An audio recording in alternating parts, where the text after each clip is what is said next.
The stone wolf's muzzle was worn smooth by wind and by Elara's hand. She traced the familiar curve as she had every evening since childhood, the cool granite a poor substitute for the warm, living pelt she would never have. "And so," she whispered to the statue, her breath misting in the twilight chill, the lost princess placed her hand on the wolf's heart, not as a mistress to a servant, but as one lonely soul to another, and the ice there melted, not from magic, but from understanding. A twig snapped behind her. Elara didn't need to turn. The heavy, resigned sigh was her father's. "Spinning tales for stones again, daughter?" Bram's voice was thick, not with anger, but with a fatigue that had settled into his bones. He stood at the edge of the overgrown shrine, a broad-shouldered man whose own wolf, a grizzled grey, still shone sometimes in his weary eyes. "The stones don't listen. The gods have stopped listening. Come home. The evening meal is spare enough without it growing cold." Elara rose, brushing moss from her worn woolen skirt. She fell into step beside him, the silence between them a third presence. Their cottage, on the outermost edge of the village of Ironwood, was a testament to a slow decline. The thatch needed mending. The vegetable patch, which Elara tended with desperate care, yielded little. Inside, the air was heavy with the scent of turnip stew and unspoken grief. Her mother, Leora, moved between hearth and table like a ghost, her once vibrant spirit dimmed. Her eyes, the same pale green as Elara's, flitted to her daughter and then away, as if the sight pained her. They ate in quiet. The stew was mostly broth. Bram's big hands, scarred from a lifetime of labour, seemed to dwarf the wooden bowl. "The Thane's collector comes tomorrow," Bram said finally, the words dropping into the quiet like stones in a still pond. Leora's spoon clattered against her bowl, a small, stricken sound. Elara's blood, already chilled from the evening air, seemed to freeze solid. The annual tax to the Alpha King's coffers was a time of dread for all, but for her family. The winter was hard, the spring late, our portion of the village silver. Bram's jaw worked. "It is gone, spent on seed that rotted in the ground, on the healer's fees for—" He couldn't finish. He didn't look at Elara. "For me," Elara finished silently. "For the countless tonics and poultices, for the stern-faced midwife from 3 villages over, for the final humiliating examination when she turned 18.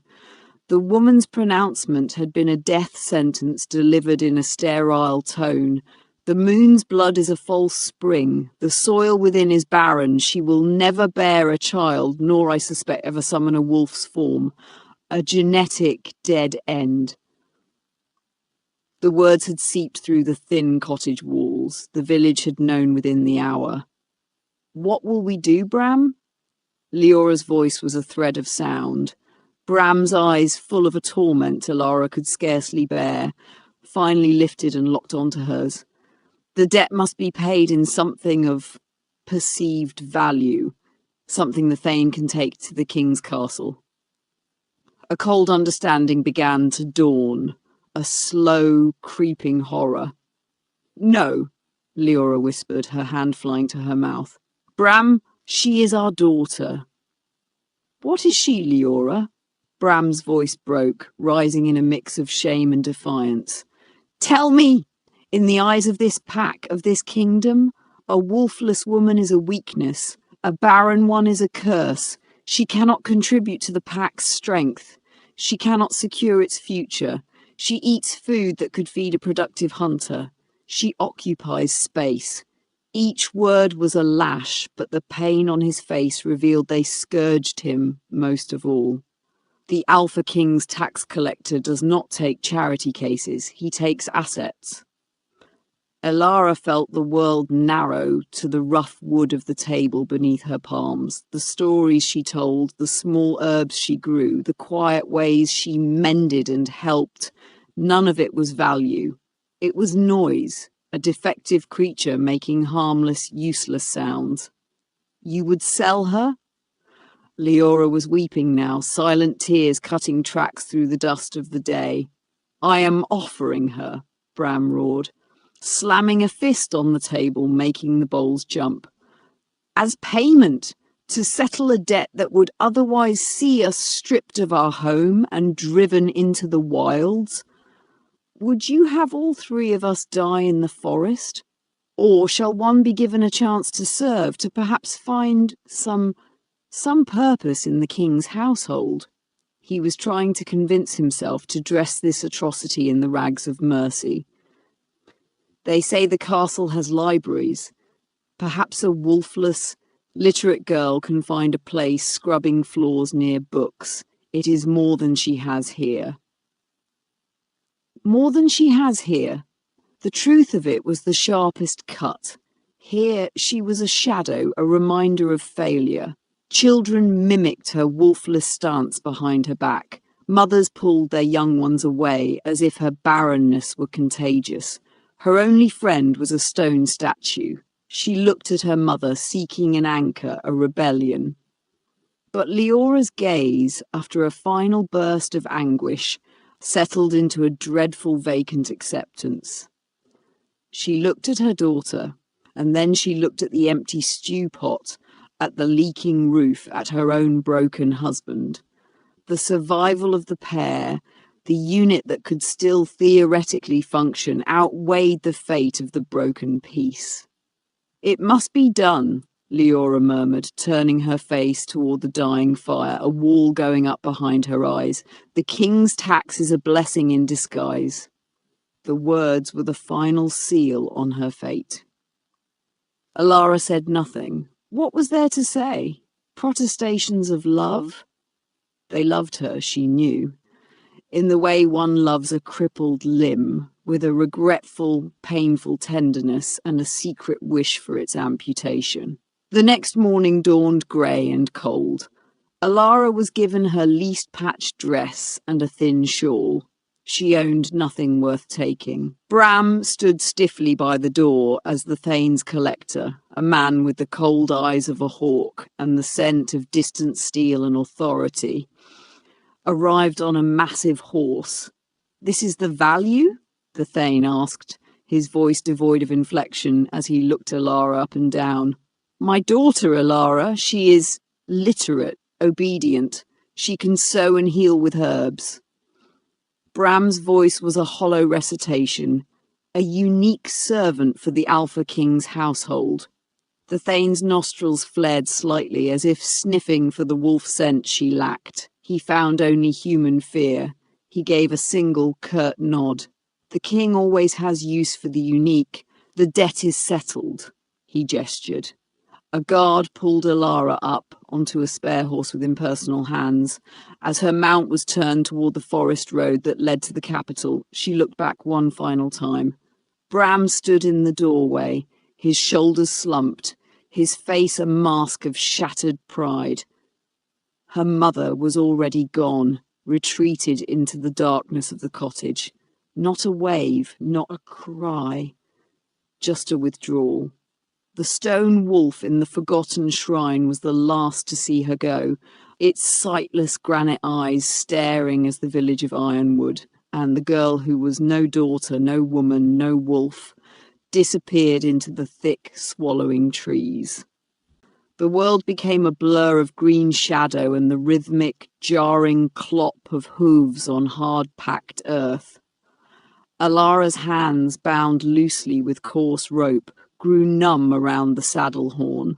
She focused on the feeling, the bite of the fibres, the ache in her wrists, to keep from dissolving into the terror that lapped at the edges of her mind.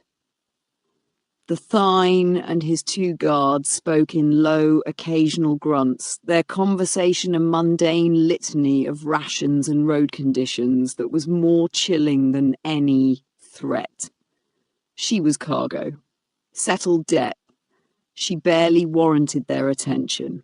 They travelled for 2 days, the dense, Familiar pines of Ironwood's forest gave way to rolling hills, then to cleared farmland, and finally to the intimidating bulk of the capital, Blackstone Keep. The city was a shock to her senses. The air, thick with the scent of thousands of people, animals, forges, and cooking fires, held an undercurrent of something else, the sharp, clean ozone of predator. Shifters moved through the crowded streets with a fluid, efficient grace that made the human citizens seem clumsy by comparison. Their eyes, gold, amber, slate grey, held a penetrating awareness. Elara felt every one of those glances like a physical touch, a swift, assessing scan that noted her plain dress, her bound hands, her complete lack of a wolf's signature scent, and then dismissed her. She was less than nothing here. The castle was not a single keep, but a sprawling fortress of dark granite that seemed to grow from the mountain it was built upon. Its towers speared a leaden sky. They entered through a service gate, descending into a world of echoing stone corridors, damp air, and the pervasive smell of lye and old sweat. The Thine handed her off to a stern-faced housekeeper with a ledger, her transaction complete. "Another one for the guest," the housekeeper muttered, making a note without looking at Elara's face. She was taken to a cellar-level chamber, bare save for 6 straw pallets on the floor. 5 other girls were already there, huddled in a miserable cluster. They were all human, Elara realized with a jolt. Their scents were plain, their postures slumped with a fear that had long since curdled into resignation. One, a redhead with freckles and eyes raw from crying, looked up as Elara was pushed inside. "Where are you from?" she whispered. "Ironwood," Elara managed. The girl nodded as if that explained everything. "They took me from Milford. A debt, they said. My father's grain tax." She swallowed a sob. "They say we're for the king's special guest." A cold deeper than the dungeon air seeped into Elara's bones. What guest?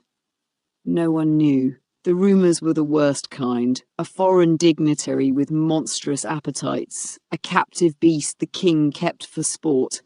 A dark spirit that demanded tributes. The word sacrifice was never spoken aloud, but it hung in the dank air between them. Later, 2 matrons with arms like knotted entered. They carried tin buckets and rough brushes. "Up! Strip!" one commanded, her voice devoid of empathy. The process was brutal and degrading. They were scrubbed raw with cold, harsh soap, their hair scoured until it squeaked. Their clothes were taken and burned, a final severing from their old lives. In exchange, they were given identical, shapeless shifts of undyed grey wool.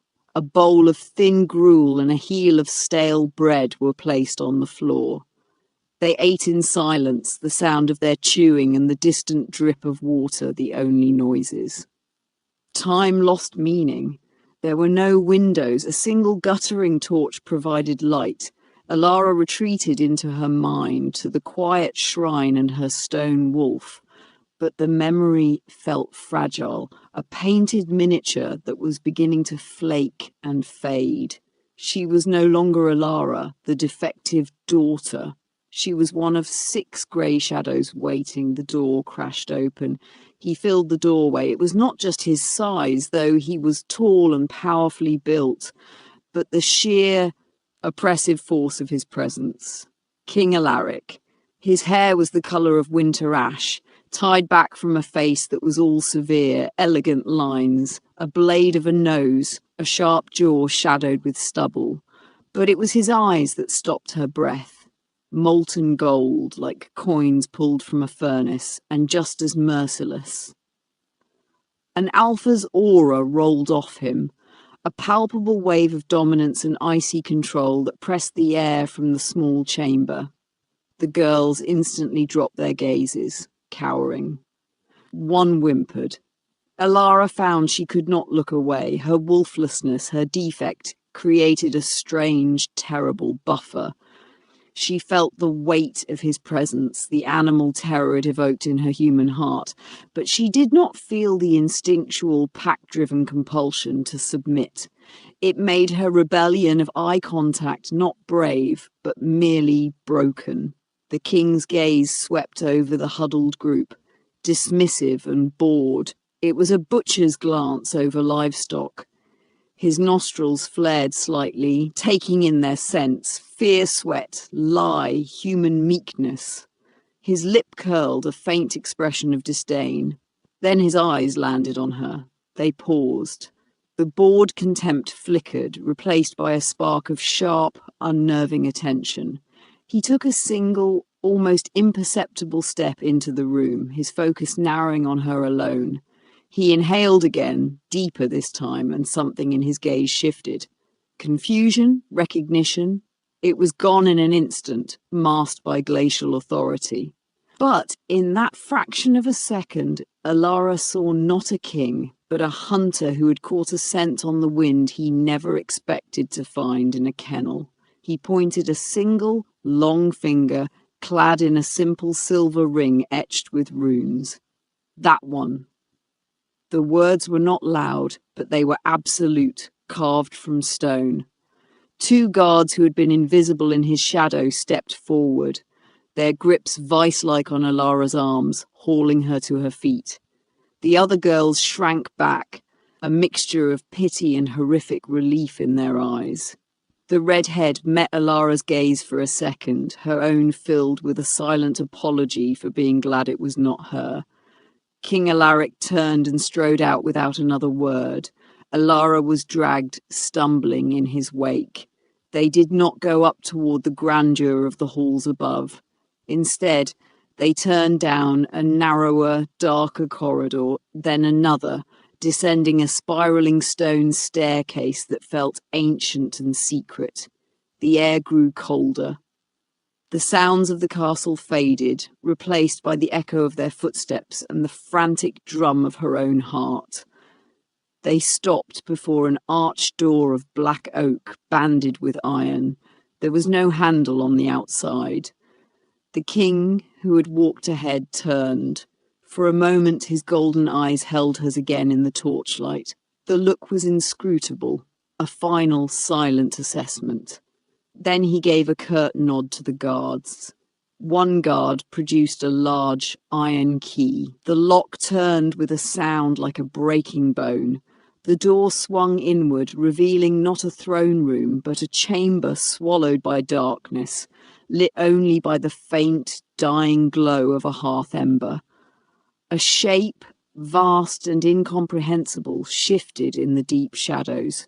The guard shoved her forward.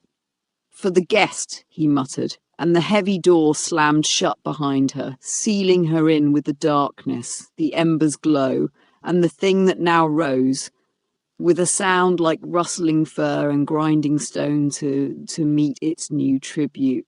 The door's final, echoing thud was the sound of the world ending. Elara stood frozen, her back pressed against the unforgiving oak, the rough iron bands cold through her thin shift. The chamber was vast, a cavern of shadows vaulting up into darkness. The only light came from a massive fireplace where a single log glowed like a monstrous, slumbering eye. Its faint, pulsing radiance revealed hints of grandeur, the curve of a tapestry, the sheen of a dark wood table, the hulking shape of furniture built on a scale that defied human use. And in the deepest pool of shadow, something moved. It was a sound of immense weight settling, of something dry and dense brushing against stone. A low, resonant breath filled the silence, not a sigh, but the intake of a forge's bellows. 2 points of light ignited in the dark. Amber coals, slit through with black. They fixed on her. Terror, pure and primordial, shot through Elara's veins. Her legs trembled, threatening to buckle. Every instinct screamed to run, to hide, to make herself small, but there was nowhere to go. The creature emerged from the shadows, not with a rush, but with a slow, deliberate unfolding. It was a nightmare given form. It stood on two legs like a man, but its silhouette was a grotesque fusion of bear and wolf and something older. A pelt of thick, ragged fur, the colour of charcoal and dried blood, covered a frame of terrifying muscle and bone. Its hands ended in curved black claws that scraped lightly against the stone floor. Its head was lupine, but broader, with a heavy brow shadowing those burning eyes, and a muzzle that could crush stone. It was, she thought with a dizzying clarity, a king of monsters. It stopped a dozen paces from her, studying her. The air grew thick with its scent. Ozone, old books, damp earth, and the raw, wild smell of a deep forest. Come. The word was not spoken. It was a rumble that rose from its chest and vibrated in the stones beneath her feet. It was a command that bypassed language and went straight to the lizard brain fear in her spine. She didn't move. Couldn't. A growl, impatient and thunderous, rolled through the chamber. In 2 strides, it closed the distance. A claw-tipped hand, large enough to envelop her skull, shot out and clamped around her upper arm. The touch was not gentle, but it was careful, its grip precisely calibrated to hold her without breaking bone. It hauled her stumbling toward the heavy table where a feast lay spread under a film of dust. A roasted fowl, a loaf of dark bread, dried fruits, a wedge of cheese, a carafe of wine. Sit, eat. It pushed her into a chair so large it felt like a throne, its back carved with snarling bestial faces. The food, once opulent, now looked like a prop in a grotesque play. Her stomach churned.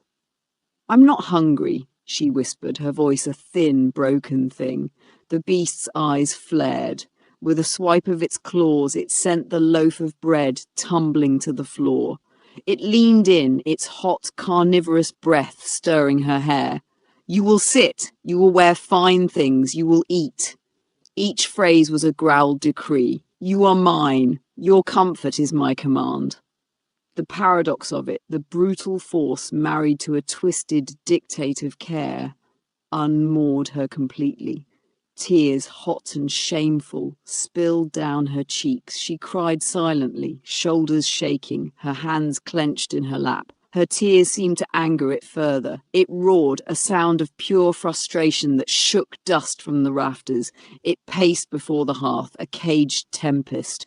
"No more!" it boomed. "No more weeping! Speak! Make a sound that is not this leaking weakness." Desperate to stop the roaring, to do anything but sit in that terrible silence, Elara opened her mouth. No plea came out. Instead, from some deep hidden well where she had stored herself away, a story bubbled up. The first one she had ever learned. That there was once a hare, she stammered, her voice cracking, who lived not on the earth but in the reflection of the moon in a still pond. The beast stopped pacing, its great shaggy head turned toward her.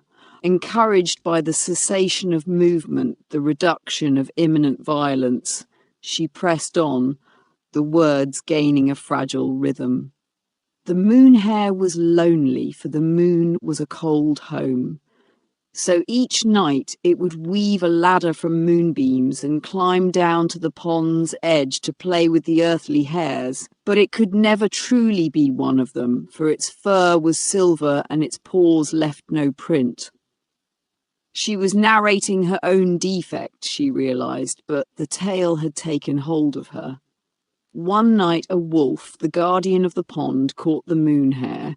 "You are a trespasser," the wolf snarled, a thing of illusion. But instead of eating it, the wolf asked, "Why do you descend? You have the whole sky."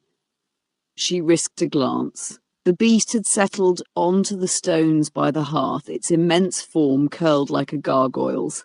Its fiery eyes were fixed on her, the anger gone, replaced by a deep, unnerving intensity. It was listening, truly listening.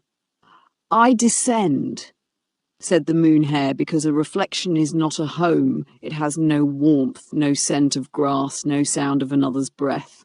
I would rather be real and afraid than be a perfect lonely echo." Elara finished, the last words hanging in the air. The only sound was the soft crackle of the ember. The beast was silent for a long time. When it finally spoke, its rumble was quieter, thoughtful. "A foolish hare. The wolf should have eaten it. The sky is dominion. The earth is compromise." "Perhaps the wolf was lonely too," Elara ventured, a ghost of her old self daring to interpret. The beast snorted, a puff of warm air. It unfolded itself and stood. Dawn's first grey light was beginning to bleed through a high, narrow window, diluting the darkness. The creature seemed to recede in the growing light, becoming more shadow than substance. It loomed over her again, but the menace was different now, tempered by that strange curiosity. "You will return tonight," it stated. "You will tell another." Then it seemed to remember its earlier thwarted design. Its gaze swept over her tear-stained face, her grey shift. "And you will answer me. Marry me." The words were so horrific that a hysterical laugh almost escaped her. She choked it down. "No," she breathed. "I cannot." A low warning growl started in its chest. "Think," she screamed at herself. Stories had stalled it. A question had held her father's worst impulses at bay for a time. Words were her only weapons. "Answer me a riddle first," she blurted, her mind racing back to the old tales, to the games she played with the stone wolf. "Answer this, and I will consider it." The beast stilled, its head tilting. "A riddle? What can be given broken and kept, all without ever being touched?" It stared at her. The intelligence in those amber eyes was unmistakable, turning the question over. It was not anger she saw now, but intrigue, the challenge of a puzzle. The growl subsided. "A riddle," it repeated, a rumble of contemplation. "Very well. I will answer it when you return. Tell me another story then, little moon hare, and be prepared to keep your promise." It turned and melted back into the deepest shadow of the chamber, becoming one with the darkness as the dawn fully claimed the window. Elara sat in the giant chair, shaking, the scent of ozone and old stories clinging to the air. The door behind her unlocked with a click. A guard, his face pale and averted, peered in and gestured for her to leave. She stumbled out, the relative brightness of the torch-lit corridor blinding. She had survived the night, not by strength, not by wolf scent, but by a story about a lonely hare. And she had bought herself a single day with a riddle. As she was led back to a new solitary cell, a small plain room with a bed and a lock on the outside, only one thought echoed in the hollow of her mind. What have I promised?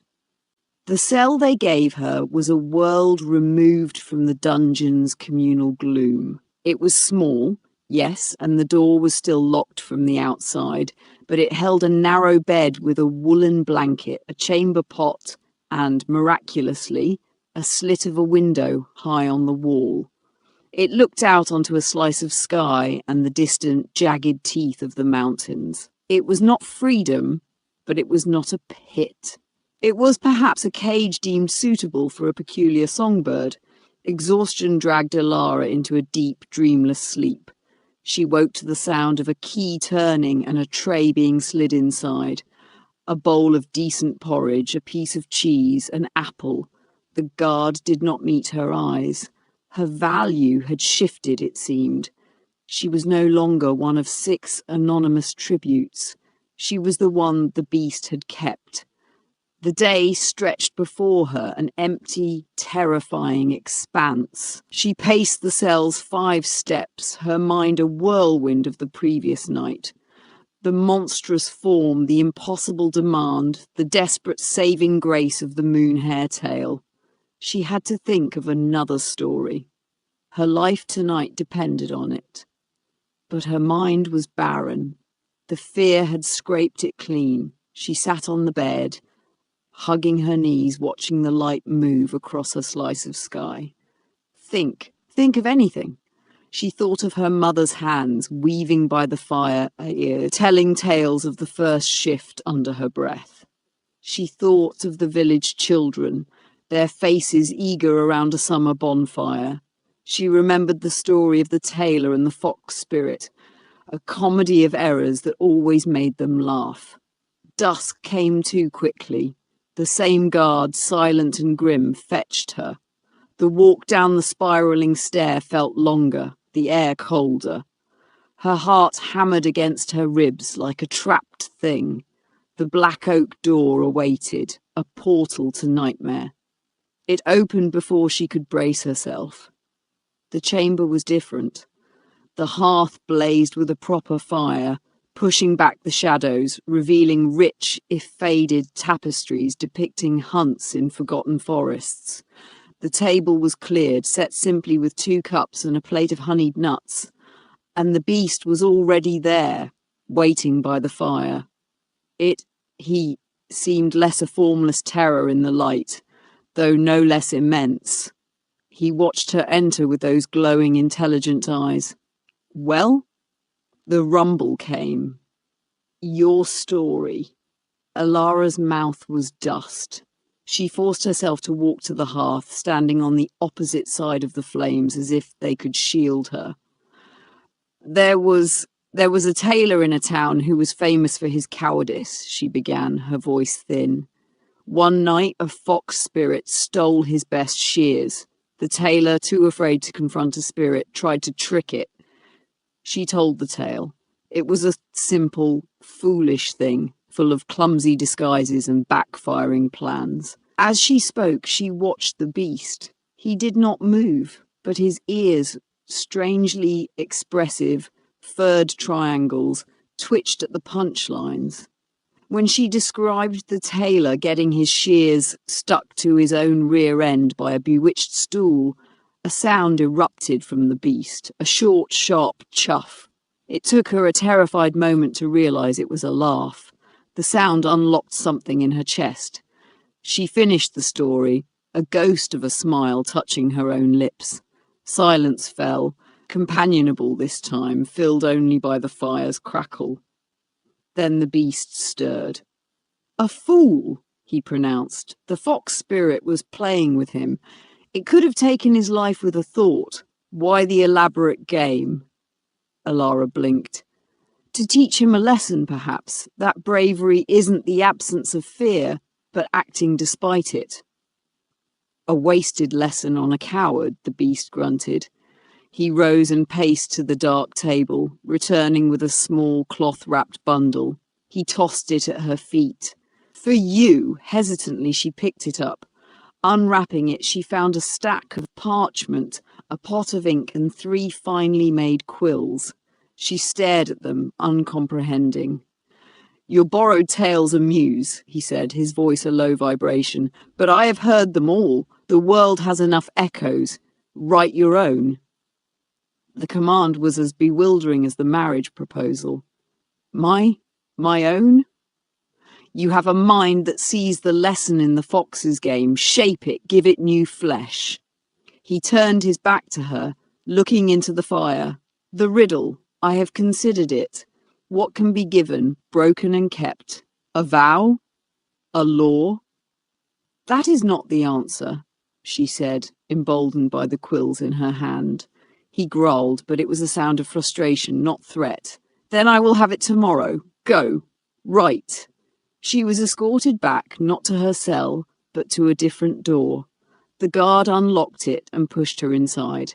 Elara gasped. It was a library, a small, private, sun-drenched library. The morning light streamed through a large arched window, illuminating walls lined with shelves that groaned under the weight of books in leather and vellum bindings. A writing desk of honey-coloured wood stood before the window, a comfortable chair tucked into it. There was a small clean bed in an alcove and a washstand. The air smelled of paper, beeswax, and the faint, dry sweetness of old knowledge. It was the most beautiful prison imaginable. Tentatively, she walked to the shelves. History, philosophy, bestiaries, epic poetry, volumes in languages she didn't recognize. It was a treasure beyond any she'd dreamed of. She ran a finger along a spine, her throat tight. For the first time since the Thane took her, the crushing weight of her worthlessness lifted, just a fraction. Here, among words, she was not defective. Here, she could be whole. The pattern was set. Her days became her own, spent in the sunlit library, reading, thinking, scratching hesitant words onto parchment. Her nights belonged to the beast. She would bring her new tales or fragments of them to the firelit chamber. He was a merciless critic. "Your heroine is too perfect," he would scoff. "Flawless courage is boring. Give her a fear, a real one. This villain is evil for the sake of a crown. Why? Power is a tool. What does he build with it? What broken thing inside him does it pretend to mend?" He dissected her plots, challenged her morals, pushed her to think deeper, to see the shadows between the lines. It was a terrifying, exhilarating education.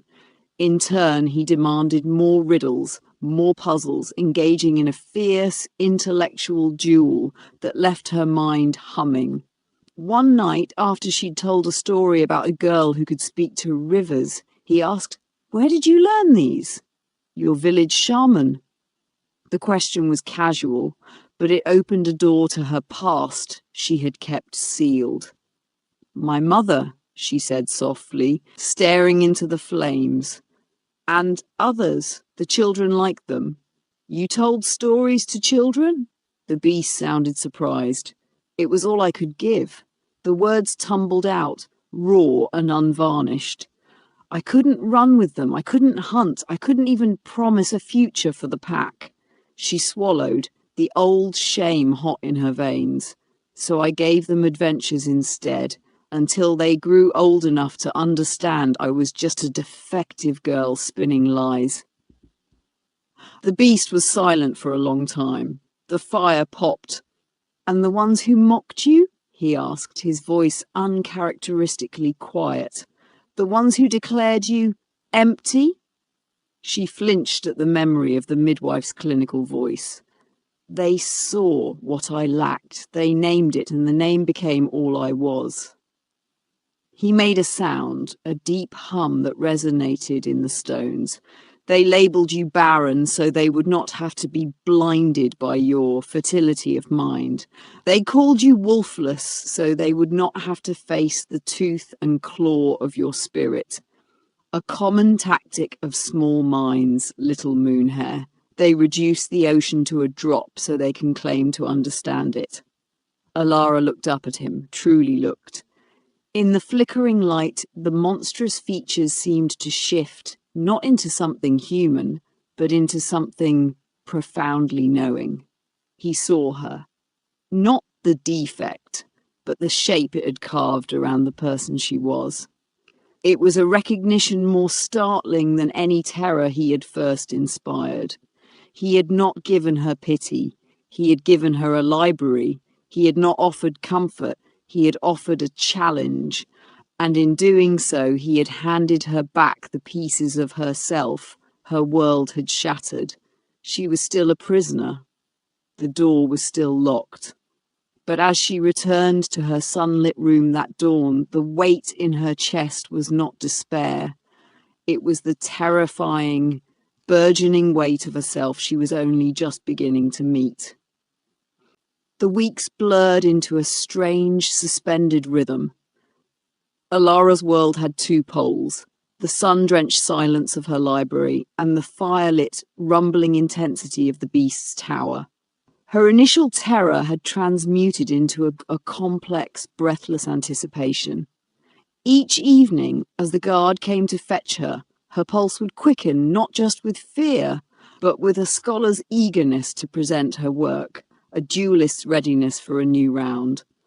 Her writing flourished in the soil of his challenging silence. She filled page after page. She wrote of a weaver whose tapestries could trap memories, of a soldier who deserted a war to build a bridge no one would cross. Her stories grew darker, more nuanced, threaded with the loneliness she knew and the profound isolation she now sensed in her nocturnal companion. One evening, she arrived with a single sheet of parchment, her hands trembling for a new reason. This story was different. It was not for a phantom audience of children or a critical monster. It was for him. Tonight's story is called The Shadow King and the Candle, she announced, her voice barely above the fire's crackle. The beast, who had been staring into the embers as if reading portents, slowly turned his great head. A new one? Written this afternoon. A soft grunt. Permission granted. She began, not looking at the page, the words etched on her heart. There was a king whose realm was not of land, but of silence. He was made of shadows and cold stone, and his crown was carved from the absence of light. He ruled perfectly, for nothing in his kingdom ever changed, ever grew, ever caused him pain. But he was also desperately lonely, for nothing in his kingdom could ever see him. She spoke of a small, foolish candle, a little, flickering, warm thing that somehow found its way into the Shadow King's vault.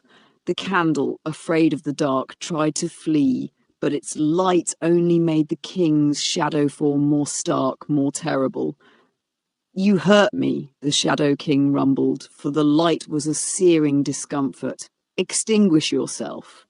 I cannot, wept the candle. My nature is to burn. To go out is to die. The story wove on. The candle, instead of fleeing, began to tell the Shadow King of the world outside, of the feel of sun on leaves, the sound of laughter, the scent of rain on dry earth. It spoke not of grand things, but of small sensory truths. And slowly the king, who had known only the abstract perfection of silence, began to want. He wanted to feel the sun, to understand laughter. The candle's light, which had been an agony, became a map showing him the contours of his own emptiness. In the end, Elara finished, her eyes now holding the beast's luminous gaze across the fire. The candle burned very low. I am almost gone, it whispered, and you are still shadow. The king looked at the small, brave light that had dared to illuminate his desolation, and he did something a king of shadows should never do. He reached out, and with a touch that cost him a piece of his own form, he sheltered the guttering flame, not to possess it, but to say thank you for burning. Her voice faded. The story was done. The only sound was the shifting of a log in the hearth. The beast was utterly still. The firelight played over the brutal landscape of his face, catching in the coarse fur, glinting in the deep wells of his eyes. Minutes passed. Alara's heart hammered against her ribs. She had shown him too much. She had written a parable of their own strange communion, and now he knew. Finally he spoke, his voice a low, gravelly whisper, stripped of all its customary rumble. You would make a king human.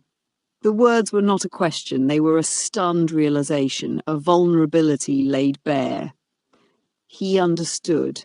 The Shadow King was him, trapped in his stone fortress. She was the candle, small and temporary, and painfully, beautifully warm. He rose, his movement shaking the room. He paced to the window, staring out at the black night. You see too much, storyteller. It's just a tale, she said weakly. It is a mirror, he roared, whirling back, his composure shattered. The force of his emotion was a physical shockwave. You craft a mirror and hold it up to my soul and call it fiction. He advanced, not with threat, but with a desperate, towering urgency. He stopped before her, the heat and wild scent of him enveloping her. You see the king in the monster. You converse with him. You care for him. It wasn't a question this time either. It was an accusation of the gentlest kind. Her breath hitched. She could not lie. Not here. Not now. Yes. The single word hung between them, more intimate than any touch. The beast's eyes closed, a pained human gesture on his inhuman face. When they opened, the molten gold was soft, almost pleading. Then be my queen. End this nightly solitude. Rule not a kingdom of shadows, but a real one with me. Say you will marry me. The question she had dreaded, the demand that had once inspired only horror, now landed with the weight of a true offering. It was no longer a monstrous claim. It was a proposal from the lonely soul she had come to know, the brilliant, critical, insightful mind that valued her own. And she cared for him. The realization was a sunburst in her chest, terrifying and glorious. She loved their debates, his gruff insights, the way he listened as if her words were the only sound in the universe. She loved the person within. But as she looked up at him, at the fierce, bestial jaw, the dagger-like teeth just visible, the powerful claws that could rend steel, an ancient, instinctive fear, cold and separate from her heart, clenched her stomach. This was not a man on bended knee. This was a creature of legend, a thing of fur and fang and primordial power. The thought of that form lying beside her, of those claws touching her skin with spousal intimacy, sent a primal revulsion shuddering through her. Her love was for the voice in the dark, the mind by the fire. The container of that soul still inspired a deep animal terror.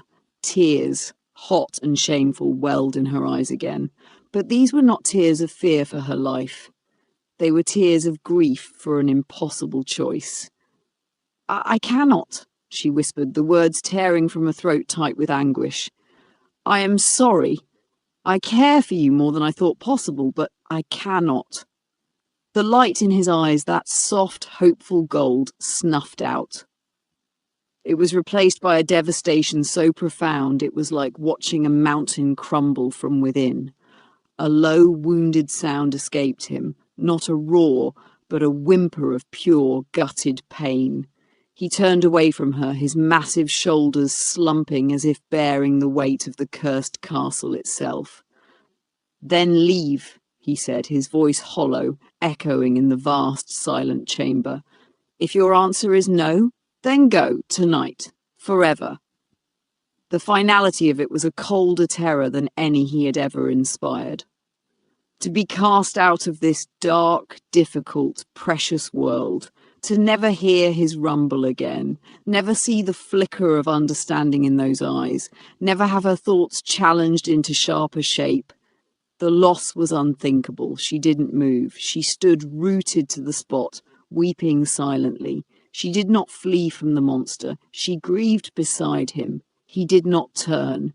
He stood at the window, a monument of despair, waiting for her to go. She didn't. The minutes stretched. The fire burned lower. The first hint of grey touched the window. Still, she stood. As the dawn's light began to dilute the night, he finally spoke, his back still to her, his voice ragged. The guard will come soon. I know, she whispered. A final shuddering sigh passed through him. He did not send her away again. He simply remained, and she remained, two souls in a silent chamber, divided by form, united by a pain that felt, in that long grey hour before dawn, exactly the same. The guard found her at first light, still standing in the centre of the chamber, her face pale and tear-streaked in the ashen dawn. The beast was a dark silhouette against the brightening window, motionless as if he had turned to stone himself. The guard's touch on her arm was almost gentle. his face a mask of wary confusion. He led her out without a word, the doors closing click a softer sound than the slam of her heart. Back in her sunlit library, the world felt flat and colourless. The books were just paper and ink. The writing desk was a slab of dead wood.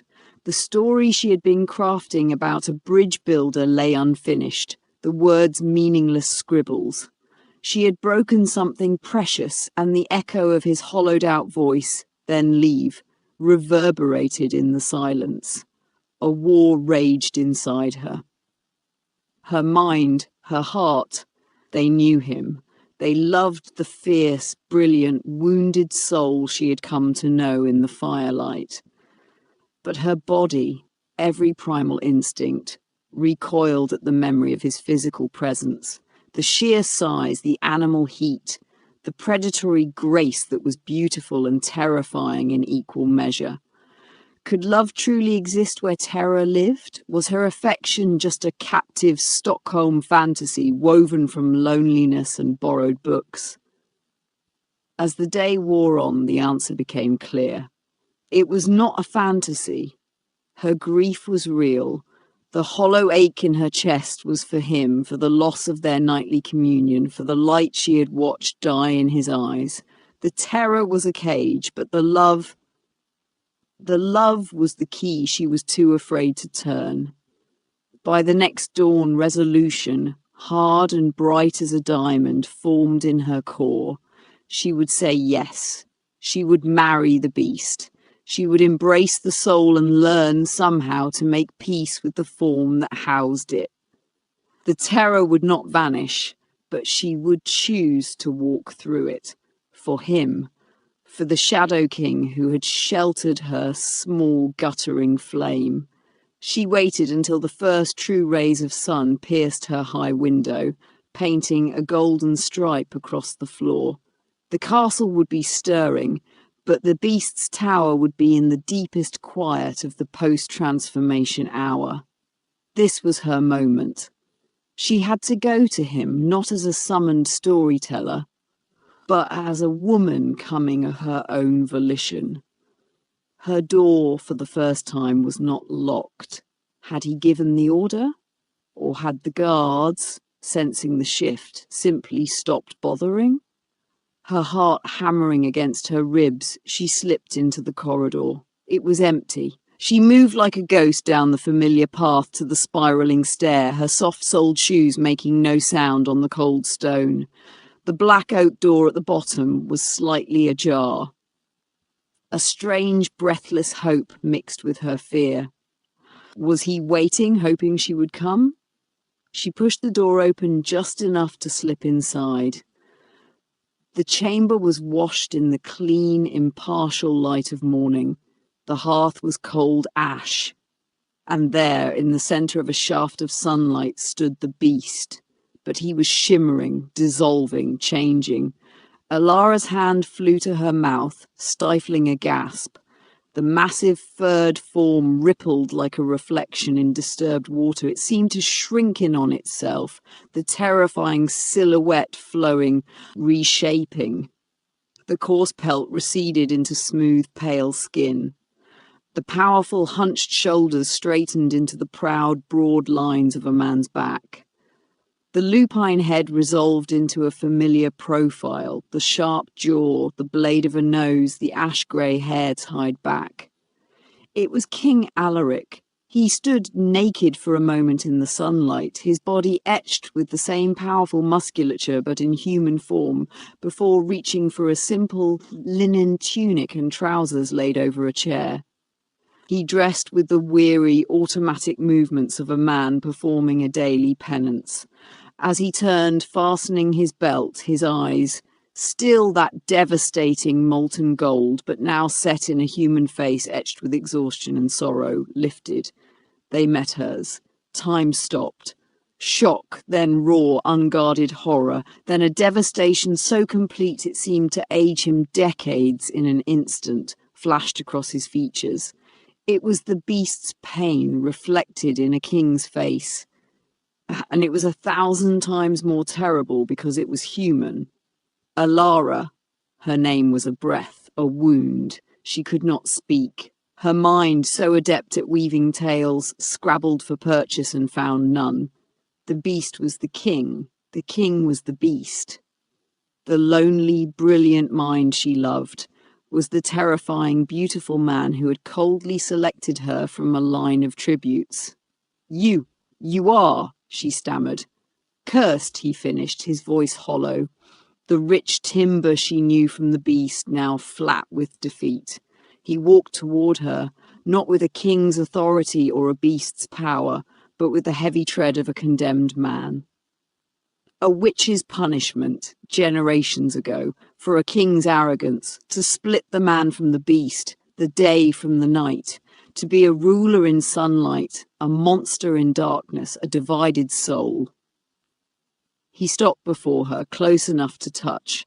The scent was the same, ozone, old books, forest, but mingled now with soap and human warmth. It was disorienting. The curse's end, she whispered, the writer in her already sensing the shape of the fairy tale. His golden eyes held hers, swimming with a regret so profound it was a physical presence. It could only be broken by one who could love the beast, not the king, the beast. Holy, without knowledge of the crown, the power, the man behind the monster. A bitter, twisted smile touched his lips. You were the first to see a person in the monster, the first whose fear turned to something else. You cared for him, I felt it. Her heart shattered for him, for the hope he must have dared to nurture. But now, he continued, the words falling like stones, you have seen. You know the beast and the king are one. Your compassion, your affection, it is now forever tainted. You cannot unknow what I am. The spell required innocence of that truth. It is void. Void? The word echoed in the beautiful, sunlit prison of a chamber. So you will send me away, she said, the numbness spreading. I must. His voice broke. Your presence is now a poison to any hope. Every moment you look at me, you will see both, and the curse will feed on the contradiction. To keep you is to doom us both to this half-life forever. He reached out a hand, a human hand, and for a heartbeat she thought he would cup her face, but he let it fall. You will be provided for, a cottage, funds, your freedom. It is all I can give you, for the stories, for seeing him when no one else ever did. The dismissal was not cruel, it was an act of terrible final mercy. He was sealing his own tomb of eternal division and sending away the only person who had ever made the tomb feel like a home. The guard came then, summoned by some unseen signal. He took her arm, his grip firm. King Alaric, her beast, turned his back to her, looking out the window at the kingdom he ruled and the monster he became, his shoulders rigid with the effort of holding himself together. Elara did not fight. She let herself be led away, up the stairs, out of the castle, into a waiting cart. As the cart rolled away from Blackstone Keep, she did not look back. The tears came then, silent and endless, for the love that had been both real and impossible, and for the two halves of a single soul she left behind, forever cursed to dwell apart. The cottage was a tidy, lonely little box of grey stone and new thatch, perched on the very edge of the wildwoods, a full day's travel from the capital's shadow. It came with a well, a small plot of turned earth, a milking goat, and a locked iron box containing a sum of coins that felt like blood money. Her freedom, purchased with broken hope. For the first month, Elara moved through the motions of living like a ghost possessing a body. She drew water. She pulled weeds in the garden, planting seeds she couldn't name and didn't care would grow. She milked the goat, her forehead pressed against its warm, patient side, the rhythmic ping of the stream in the bucket the only sound in her world. At night, the silence of the woods pressed in, a vast empty thing compared to the contained, resonant silence of the tower. The books he had given her, a small, carefully chosen crate, sat unopened by the hearth. The sight of them was a physical ache. They smelled of his library, of him. She could not bear it. But as the sharp edge of grief began ever so slightly to dull from a slicing blade to a constant heavy bruise, an old instinct stirred. One rainy afternoon, with nothing but the drumming on the thatch for company, she opened the crate. Not to read, but to find the blank parchment. She sharpened a quill with a small knife. She lit a single candle against the gloom. And she wrote. She did not write about shadow kings or moon hares. She wrote about a woman in a cottage by the woods. She wrote about the weight of quiet, the taste of loneliness, the way memory could be a ghost that sat at your table and drank your tea. She wrote with a raw, unvarnished honesty she had never dared before, because there was no one to hear it, no critic to challenge it. The words were not a shield or a performance, they were a wound, bleeding onto the page. To her surprise, the local printer in the nearby market town, a man with ink-stained fingers and a shrewd eye, saw the pages she tentatively brought to sell as scrap.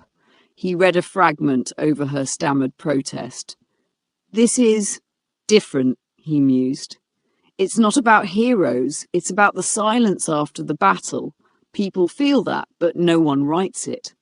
He offered to print it under a pseudonym. Elara was a name spoken in whispers now, linked to the strange, brief favour of the Alpha King. Lawn, they decided. Whispers from a woodland cottage sold.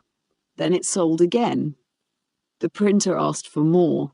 She wrote of the goat, of the turning seasons, of the way light fell through leaves. She wrote parables that were not about kingdoms, but about a single aching heart. Lawn became a modest sensation in the capital's literary circles, praised for her unflinching interiority. They called her a recluse genius. No one connected the dots to the wolfless Barren girl from Ironwood or to the king's discarded tribute. The irony was a bitter pill. She had found her voice, her purpose, in the aftermath of the ruin. She had a home, an income, a quiet respect. She was free, and she had never been more hollow. The hollow year turned. Her garden bloomed, was harvested, slept under frost. She wrote. She survived. She did not live. Then the news came, carried on the tongue of a travelling peddler seeking to trade trinkets for one of Lawn's manuscripts. "Big doings in the capital," he chirped, accepting a mug of cider. "The Alpha King is to wed Princess Isolde of the Northern Clans. A political masterpiece, they say. Secures the border, blends the bloodlines. The ceremony is in a fortnight. The whole kingdom's abuzz." The words were a physical blow, driving the air from her lungs. She saw it instantly, the cold logic, the kingly duty. Alaric, bound forever to his day form, would do what a king must. He would marry a princess, breed an heir, and spend his nights locked away as a monstrous secret. The beast would truly be alone now, forever. The last, fragile thread still connecting her to that tower chamber snapped. The peddler, mistaking her pallor for maidenly excitement, winked. "A grand procession, then the wedding at the cathedral. Should be a sight. Even us common folk can watch from the square." After he left, Elara stood in the centre of her quiet cottage, the silence screaming. She could not stay here. She could not water her plants and mend her fences while the last piece of her heart was ritually entombed in a political marriage. She had to see him one last time, not to speak, not to disrupt, but to witness the final closing of the door, to cauterize the wound with the searing truth of it. She packed a small bag. She left coins for a boy to tend the goat. She put on her plainest, darkest dress, the hood pulled deep. The journey to the capital was a blur of dusty roads and the hollow echo of her own footsteps. She was Elorn now, a woman with means, and she paid for a cramped room at an inn near the cathedral square. The day of the wedding dawned clear and cruelly bright. The city was a riot of banners and forced merriment. Elara moved through the crowds like a phantom, unseen. She found a spot at the back of the vast cathedral square, pressed against a stone pillar, her hood shielding her face. The procession was magnificent, trumpets blared. Princess Isolde was a vision of icy northern beauty atop a white horse, her hair a cascade of winter wheat, her expression one of solemn duty. And then came Alaric. He rode a massive black warhorse, his posture regal and utterly rigid. He wore black and silver, a crown of obsidian and platinum on his brow. But as he drew closer, passing her pillar, Elara's breath caught. His face, that stark, beautiful mask, was empty. The gold of his eyes, which she had seen molten with intelligence and soft with pain, was flat, dull, dead.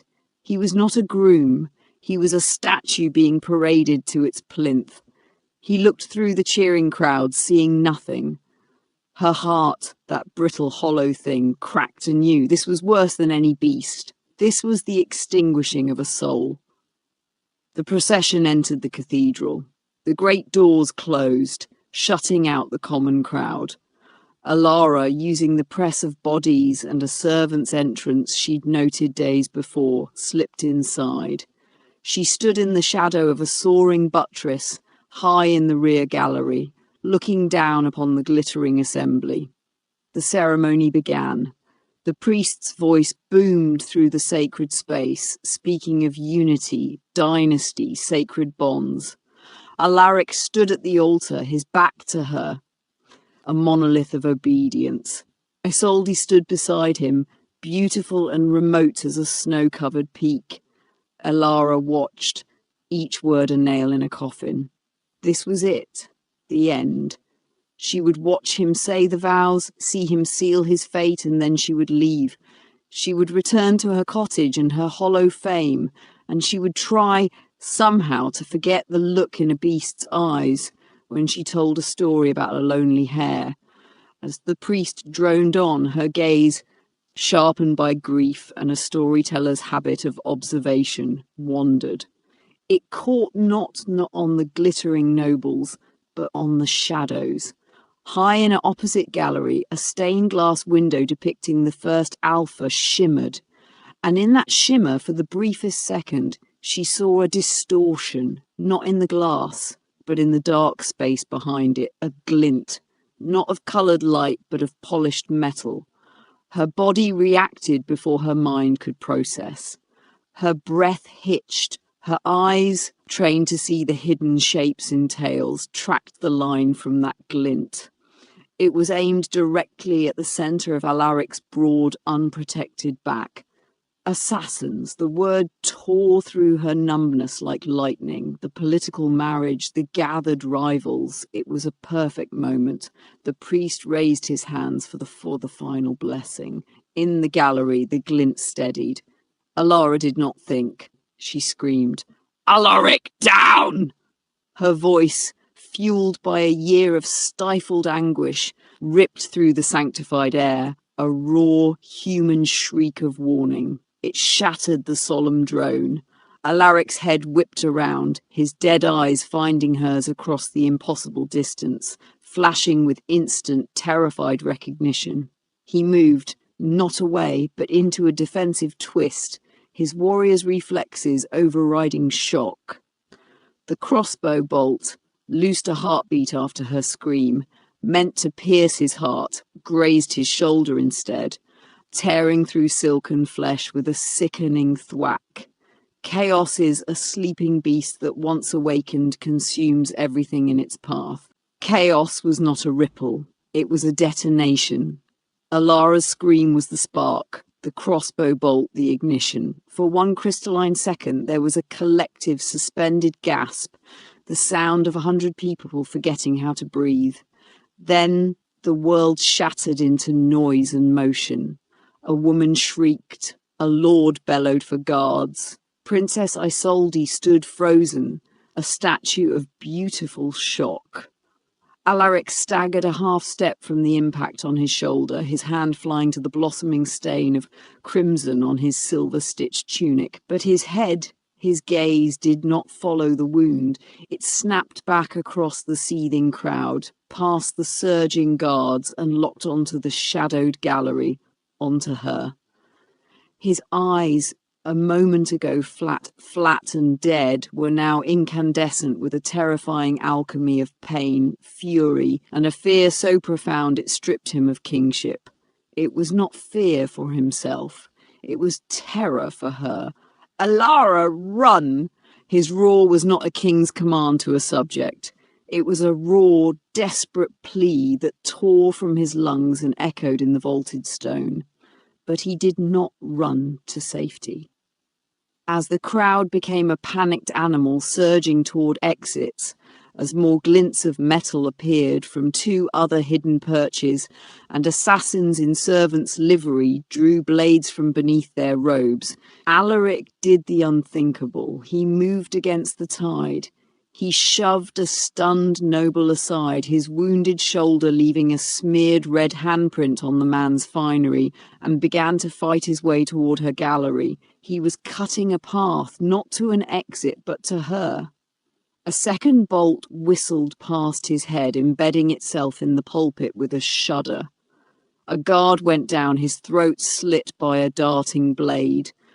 The scent of blood and fear began to thicken the incense-heavy air.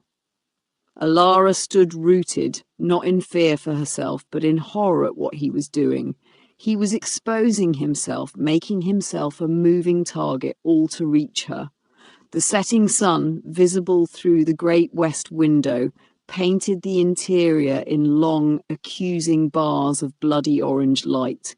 She knew with a sickening lurch what that light meant. Sunset was moments away. "Get back!" she screamed down at him, her voice lost in the din. "The sun!" He either didn't hear or didn't care. An assassin lunged at him from the side.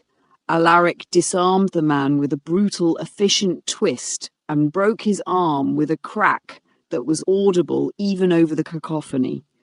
His movements were a king's and a beast's, fluid, powerful, lethal. But every step he took toward her was a step away from the secure, guarded alcoves where he could have hidden his curse. The sun's lower rim kissed the horizon. The orange light deepened, dimmed. Alaric was at the foot of the gallery stairs, a dozen yards of open, corpse-strewn floor between him and the assassins, still harrying the guards. He looked up at her, his face a mask of fierce determination. "Jump!" he bellowed. It was madness. It was the only way. Elara didn't hesitate. She hiked up her skirts, climbed onto the gallery rail, and leapt into the open air. She fell toward chaos and terror and the outstretched arms of a king. He caught her with a grunt of pain, her weight jolting his wounded shoulder, but his hold was iron. He set her down, pushing her behind him, putting his body between her and the heart of the violence. In that moment of shielded respite, their eyes met. The sunset was a furnace glow at the windows. The last sliver of sun vanished. And in the middle of the sacred cathedral, before his would-be bride, his treacherous court, his stunned kingdom, and the woman he had just risked everything to protect, King Alaric transformed. It was not the private, shimmering metamorphosis she had witnessed in the tower. This was a public unraveling. A sound like tearing silk and grinding stone erupted from him. His form rippled, bones cracking and reforming, flesh flowing, fur erupting, his fine clothes shredded, falling in tatters around the massive, expanding form. The crown of obsidian and platinum clattered to the stone floor, rolling away, forgotten. Where the Alpha King had stood, now loomed the beast. A collective, suffocating scream of pure, unadulterated terror rose from the assembled nobility. They recoiled as one, a wave of silken horror. Princess Isolde fainted dead away, crumpling in a heap of white satin. Priests fell to their knees, clutching their holy symbols.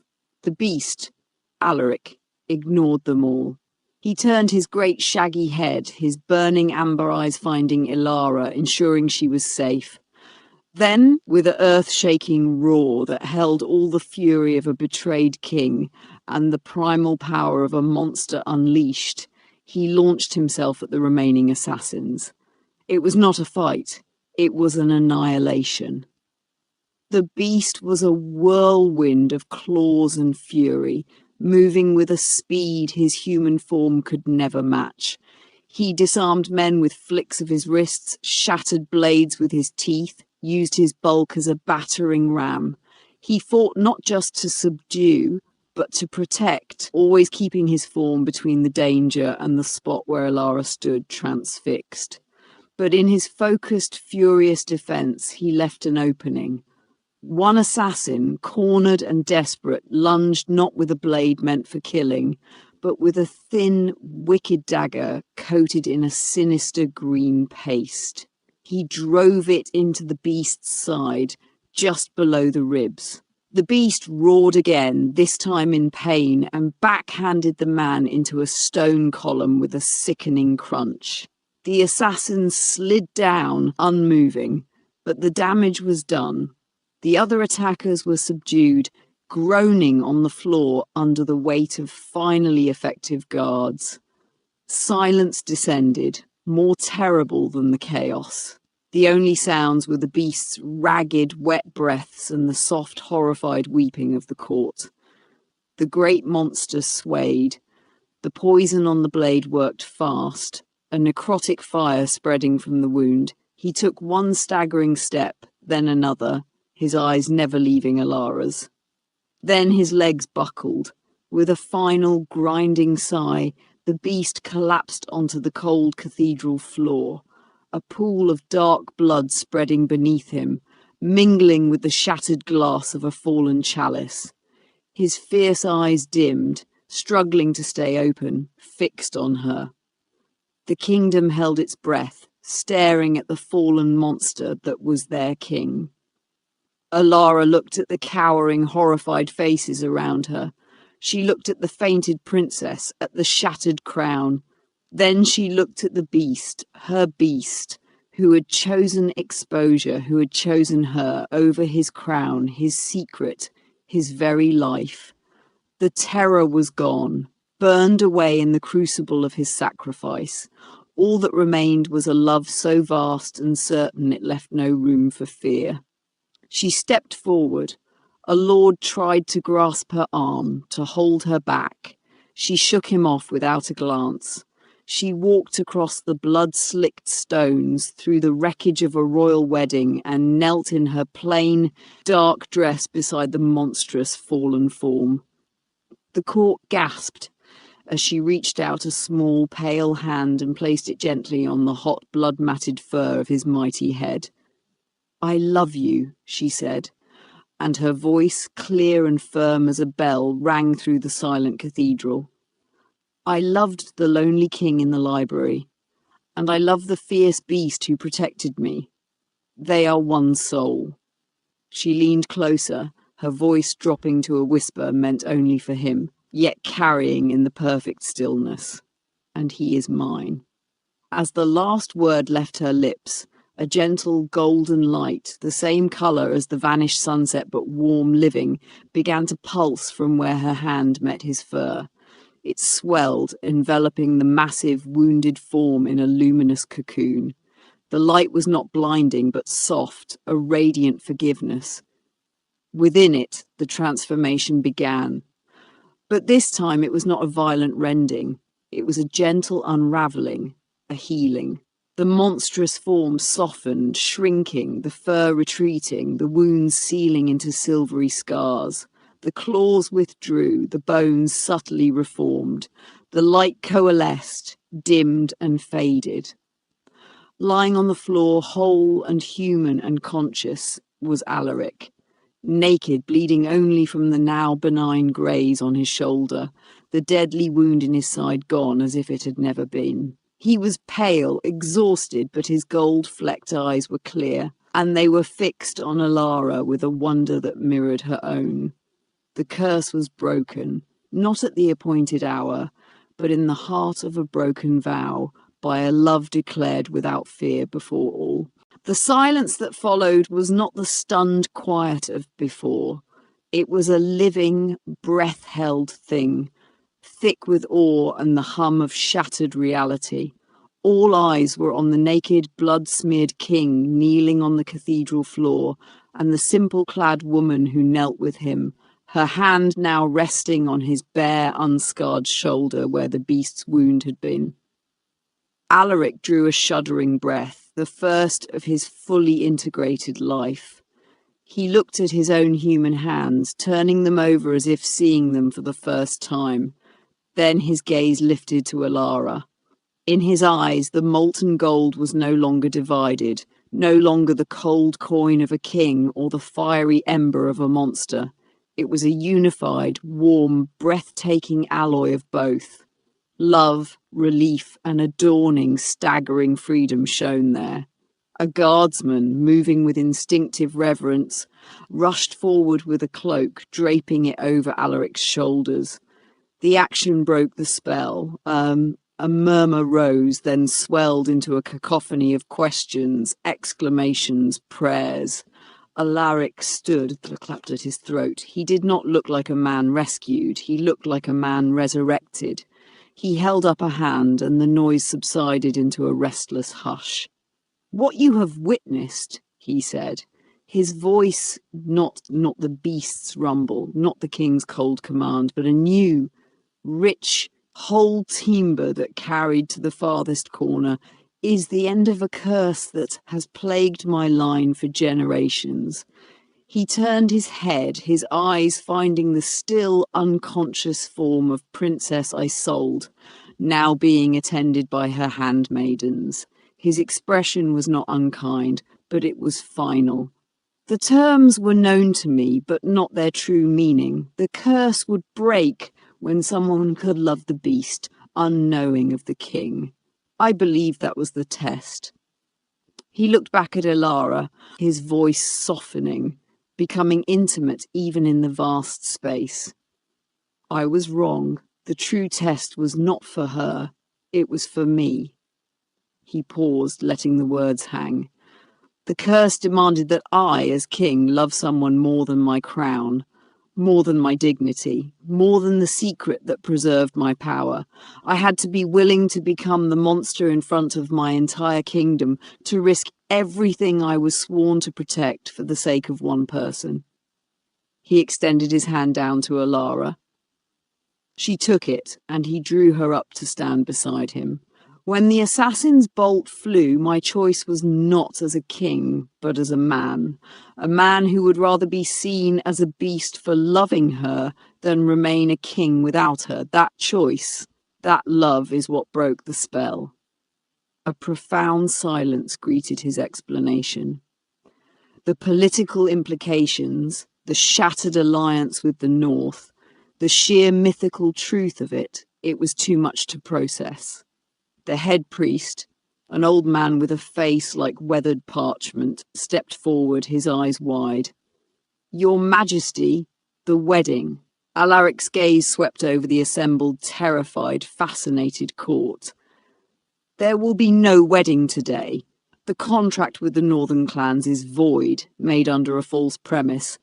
The premise of a whole king. Reparations and new terms will be negotiated with honour. His grip on Elara's hand tightened. My vow here before gods and kingdom is to this woman, Elara of Ironwood, who saw the king in the monster and the man in the king and loved him despite the world that called them both unfit. The statement was a gauntlet thrown, a challenge to every noble who had ever valued bloodlines over character, power over compassion. Then a new commotion erupted at the cathedral doors. The Thane tax collector, the very man who had taken Elara from Ironwood, stood there, his face ashen.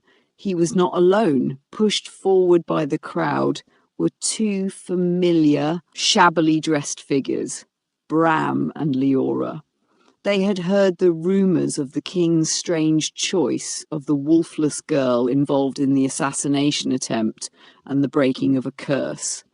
Fear and a desperate, greedy hope had driven them to the capital.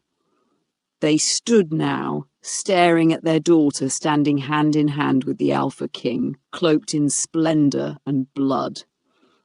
Bram's mouth opened and closed like a fish. Leora's hands fluttered to her face, her eyes wide with a mixture of terror and dawning avaricious wonder. Alaric's gaze found them. It was not warm. You, he said, the single word carrying the weight of judgment, the sellers of defective goods. He looked at Elara, a question in his eyes. This was her verdict to pass. Elara looked at her parents, the father who had bartered her, the mother who had turned to the wall. The old pain was there, a scar, but she also saw their smallness, their fear, the poverty of spirit that had led them to such an act. She felt no hate, only a distant, profound pity. "Let them go," she said, her voice clear. "Give them enough coin to live comfortably, in a village far from here, far from Ironwood. That is all." It was not forgiveness, it was severance. A quiet, definitive payment that settled a different kind of debt forever. Bram seemed to sag, understanding the finality of it. Leora began to weep, but whether from shame or disappointments, Elara could not tell. They were led away, swallowed by the crowd. Alaric turned back to his people. "The reign of fear is over," he announced, his voice ringing with a new authority, one earned not through terror but through transformation. This kingdom will no longer be built on the hiding of monstrous truths, but on the courage to face them. It will be built on stories that heal, not silences that fester. He looked down at Elara, and for the first time, a true, unburdened smile touched his lips. It transformed his face, banishing the last ghost of the cold king and the lonely beast. "If she will have me." Elara looked up at him, at the man who was finally gloriously won. She saw the library, the fire-lit debates, the terrifying silhouette against the window, the agonized choice in the cathedral. She saw her future, not as a queen on a dais, but as a partner at a desk, a voice in the council, a heart beating in time with another. "Yes," she said, and the word was a promise, a beginning, and the final answer to every riddle they had ever posed each other. Their wedding was not in the cold, soaring cathedral, but in the castle's inner gardens, under an arch of woven sunset roses and twilight jasmine. There were no crowns of state, but circlets of living willow, green and supple. The guests were not just glittering nobles, but also gardeners, guards, and the printer from the market town who gaped as he realized the identity of his most famous author. The scent in the air was of turned earth and night-blooming flowers, not incense. Elara wore a gown the colour of moonlit snow, simple in cut but embroidered at the hem and cuffs with a delicate running stitch of wolves and hares chasing each other in an endless, playful circle. Alaric wore a dark grey tunic, the only ornament a silver clasp at his shoulder, a piece depicting a single sheltering paw around a small, steadfast flame. They spoke their own vows. Alaric's voice was low and sure. "I promise to never hide from you, whether in daylight or in dark, to value your voice as our kingdom's greatest treasure, to be the king who builds bridges and the man who remembers the taste of loneliness, so that no one in our land need ever feel it again." Alara's eyes shone as she answered, "I promise to see you always, to challenge you with my words and steady you with my heart, to help you build a kingdom where a person's worth is found not in the shape they take, but in the truth they hold." When they kissed, a soft cheer went up, not of formal acclaim, but of genuine joy. It was the sound of a kingdom exhaling a breath it had held for generations. The reign that followed was as unprecedented as its beginning.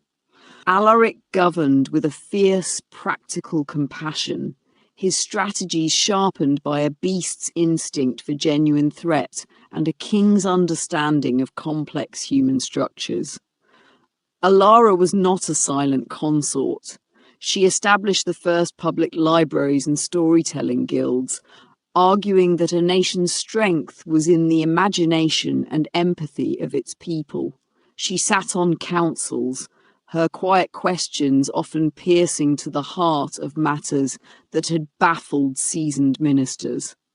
Together, they drafted laws that protected the wolfless and the differently abled, that valued artisans and farmers as highly as warriors, and that slowly, carefully began weaving human and shifter communities into a single, stronger tapestry. The miracle, when it came, was quiet. A year into their marriage, Elara felt a familiar, long-dreaded cramp and assumed it was the usual monthly reminder of her emptiness. But the feeling shifted, deepened into something else, a strange, fluttering quickening. The royal physician, a skeptical old man, confirmed it with wide, disbelieving eyes. She was with child, not just one but two heartbeats, strong and clear. The news spread through the kingdom like a benevolent spell. The Barren queen was bearing twins. It was seen not as a medical anomaly, but as the land's own blessing, proof that the unconditional love that had healed a cursed king could also make fertile what the world had deemed irrevocably barren. When a son and a daughter were born, healthy, squalling, one with Alaric's gold-flecked eyes, the other with Elara's pale green gaze, the celebration lasted a week. The children were named Ronan, meaning little seal, for his promised protection of the realm, and Ariadne, meaning most holy, for the sacred truth her mother had embodied. One afternoon, several years later, peace lay thick and golden over the castle. Ronan and Ariadne were playing a loud, complicated game involving a toy knight and a stuffed wolf in the sunlit library. Alaric was immersed in trade ledgers, a faint smile on his face as he listened to his children's laughter. Elara was searching the highest shelf for an old bestiary she wanted to show Ariadne. Her fingers brushed against a slender, forgotten volume wedged behind a row of legal folios. It was not a printed book, but a bound sheaf of parchment. Curiosity piqued. She pulled it down. The handwriting on the cover was her own, from her first terrified days in the tower, tales and fancies. It was her old notebook, the one she'd thought lost. She opened it, a wave of nostalgia and pain washing over her at the sight of her early, hesitant scripts, the moon hare, the tailor, and the fox spirit. Tucked between the pages, like a dried flower, was a single sheet of parchment in a different, bold, angular hand. It was a list. At the top, in Alaric's writing, was her riddle. What can be given, broken, and kept, all without ever being touched? Below it, a column of answers, each crossed out with a decisive stroke. A vow, a law, a secret, trust, a heart. At the very bottom of the page, written in a fresher, calmer ink, as if inscribed long after the others, was a single uncrossed answer. A promise. Elara's breath caught. She turned the page over. On the back, in the same newer ink, was a note. I knew it the second night. A promise is the only thing that fits.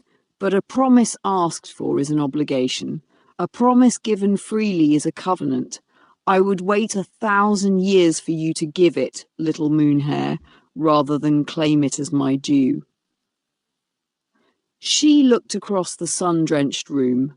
Alaric had lifted his head from his work, sensing her stillness. His eyes met hers, and in them she saw the same knowing warmth, the same patient, unwavering love. She held up the parchment, a question in her gaze. He didn't need to read it. A slow, deep smile spread across his face, the one that still made her heart turn over. He shrugged, a playful, unking-like gesture. I told you I'd answer your riddle, he said, his voice a low rumble of contentment. The children, distracted by the quiet exchange, toddled over. What is it, Mama? Ariadne asked, tugging on her skirt. Elara looked down at her daughter's curious face, then at her son, who was attempting to scale his father's leg. She looked at the man who had feigned ignorance to give her the freedom to choose, who had loved her enough to risk being monstrous in truth. She folded the parchment and placed it back in the book, a sacred artifact of their beginning. It's the answer to an old riddle, my love, she said, sweeping Ariadne into her arms. She met Alaric's gaze over their daughter's head, and the story of how your father and I learned to keep it. Outside, the unified kingdom thrived under a sun that shone on kings and commoners, wolves and hares, beasts and men, all finally seen for who they truly were. And inside the sunlit library, the promise, given, unbroken and eternally kept, lived on in the laughter of their children, the touch of their hands, and the peaceful shared silence of two souls who were finally completely home. And so, the tale of the beast and the storyteller finds its happy ending. Not in a grand, distant, happily ever after, but in the quiet, daily keeping of a promise. Their story reminds us that the most powerful magic isn't found in curses or crowns, but in the courage to be seen and the greater courage to see another truly. If this journey from a lonely shrine to a sunlit library moved you, consider it your own invitation to join our storytelling circle. Like this tale if you believe in love that sees beyond form. Subscribe to the channel for more stories where monsters have soft hearts and heroes wield pens instead of swords. And comment below, what would your answer to the riddle have been? What kind of story would you have told the beast? Your engagement is the modern-day equivalent of gathering around the hearth. It tells us which stories to tell next. Until then, may you have the courage to tell your own story and the wisdom to recognize the promise in someone else's.